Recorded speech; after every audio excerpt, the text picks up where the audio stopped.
Hello అండి. జీరా rice చేద్దామని ఆహ్, చ స్టార్ట్ చేశానండి. కొద్దిగా బాండీలో కొద్దిగా ఆయిల్ ఏసుకొని, అలాగే కొద్దిగా ఒక టేబుల్ స్పూను నెయ్యండి.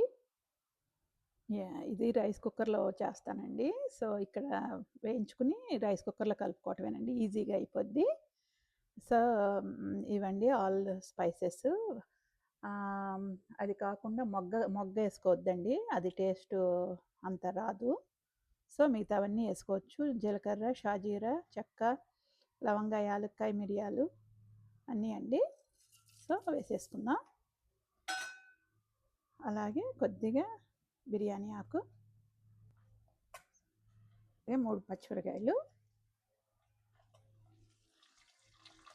అలాగే అల్లం వెల్లిపాయ పేస్టు బాగా కలుపుకుందామండి ఒకసారి పచ్చివాసన పోయేంత వరకు.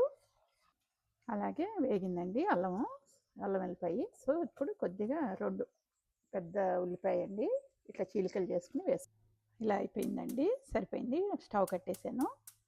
ఇందాక జీడిపప్పు వేయించడం మర్చిపోయానండి. సో, వేయటం మర్చిపోయాను. సో, అందులో ఇప్పుడు పక్కన వేయించుకుంటున్నాను. కొద్దిగా నెయ్యేసాను. ఇప్పుడు కొద్దిగా వేయించుకుంటున్నాను. ఇదిగోండి బాస్మతి రైసు ఒక అరగంట నానబెట్టుకోవాలండి. సో, ఇప్పుడు ఇవి రైస్ కుక్కర్‌లో ఏసేసుకుందాం. వేగాయండి. ఇందులో ఏసేసుకుంటాను. సో, ఇప్పుడు ఇదంతా రైస్ కుక్కర్‌లో ఏసుకుందామండి. ఇప్పుడు సరిపడా సాల్ట్ ఏసుకుందామండి. అలాగే వాటర్ పోసుకుందాం. నేను 4 గ్లాసులకి 6 గ్లాసులు పోయాలండి.